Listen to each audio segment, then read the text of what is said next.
پھر ایک مرتبہ جب آپ صلی اللہ علیہ وسلم مال تجارت فروخت کر کے تشریف لا رہے تھے تو حضرت خدیجہ اور ان کے ساتھ بیٹھی خواتین نے اپنی آنکھوں سے یہ منظر دیکھا کہ دو فرشتوں نے رسول اللہ پر سایہ کیا ہوا تھا۔ حضرت خدیجہ اور ان کا گھرانہ قریش میں بہت باعزت اور مقبول تھا۔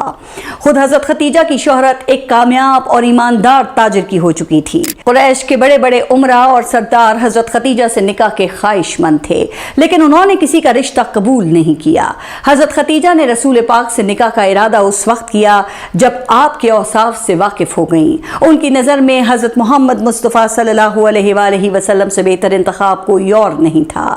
چنانچہ حضرت خدیجہ نے رسول پاک کے پاس نکاح کا پیغام بھیجا۔ آپ نے اپنے چچا حضرت حمزہ اور حضرت ابو طالب سے مشورے کے بعد اسے قبول فرما لیا۔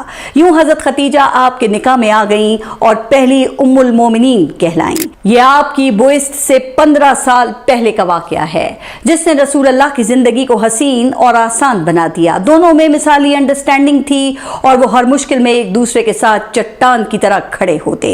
رسول اللہ کو عمر کے فرق کے باوجود حضرت خدیجہ رضی اللہ عنہا سے وہ انسیت تھی جو بہت کم دیکھنے میں آتی ہے۔ نبوت کے بعد کا زمانہ رسول اللہ کے لیے بڑا ہی کٹھن تھا۔ قریش نے آپ پر ہر طرح کا ظلم ڈھایا اور آپ کی زندگی اجیرن کر دی۔ آپ پر غلاظت تک پھینکی گئی اور آپ کے قتل کے منصوبے تک بنائے گئے۔ آپ کا سوشل بائیکاٹ تک کر دیا گیا، یہاں تک کہ آپ کو چند اہل خانہ کے ہمراہ شعیب ابی طالب نامی ایک تنگ سی گھاٹی میں 3 سال پناہ لینی پڑی۔ اس پورے واقعے کی تفصیل بھی میں اپنی اسی ویڈیو میں بیان کر چکی ہوں۔ حضرت خدیجہ نے ان حالات میں آپ کا ساتھ نہ چھوڑا۔ فاقوں پر فاقے ہوئے خاندان نبوت کے سبھی لوگ بھوک اور تکلیف سے گزرے۔ ایک آرام دہ اور کشادہ زندگی گزارنے والی اس عظیم خاتون نے نکاح کے بعد 25 سال تک 2 جہانوں کے سردار کے لیے ہر مشکل کو خوشی سے برداشت کیا۔ حضرت خدیجہ کے بطن سے رسول اکرم صلی اللہ علیہ وسلم کی 6 اولادیں پیدا ہوئیں، سوائے حضرت ابراہیم کے جو حضرت ماریہ کی اولاد ہیں۔ رسول اللہ کی حضرت خدیجہ سے پیدا ہونے والی اولادوں میں حضرت قاسم، حضرت عبداللہ، حضرت زینب، حضرت رقیہ، حضرت ام کلثوم اور حضرت فاطمہ الزہرا سلام اللہ علیہ شامل ہیں۔ ام المومنین حضرت عائشہ رضی اللہ عنہا فرماتی ہیں کہ جتنا رشک مجھے حضرت خدیجہ پر تھا کسی دوسری بیوی پر نہیں تھا۔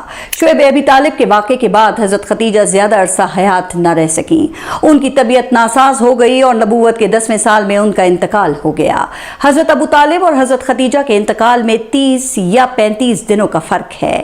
یہ دونوں شخصیات رسول اللہ کے ساتھ چٹان کی طرح کھڑی تھیں اور انہوں نے ہر مشکل میں رسول اللہ کا ساتھ دیا۔ ان دونوں شخصیات کا انتقال بیٹوں کے انتقال کے بعد رسول اللہ کی زندگی کا سب سے بڑا صدمہ تھا۔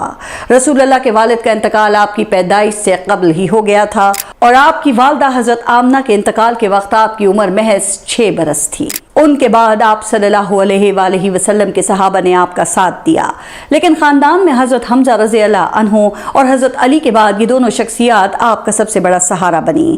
آپ صلی اللہ علیہ وسلم کو حضرت خدیجہ کے انتقال کا اس قدر غم ہوا کہ اس سال کو ہی عام الحزن یعنی کہ غم کا سال قرار دیا گیا۔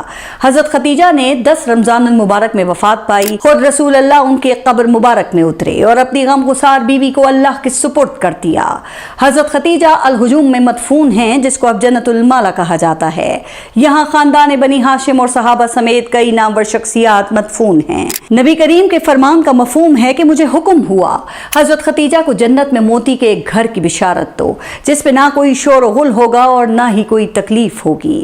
یہ اس بات کی طرف اشارہ ہے کہ جس طرح حضرت خدیجہ نے دنیا میں نبی کریم کے ساتھ ہر مشکل میں صبر، خاموشی اور وفاداری کے ساتھ ان کا ساتھ دیا، اللہ تعالیٰ نے انہیں آخرت میں مکمل سکون اور راحت عطا فرمائی۔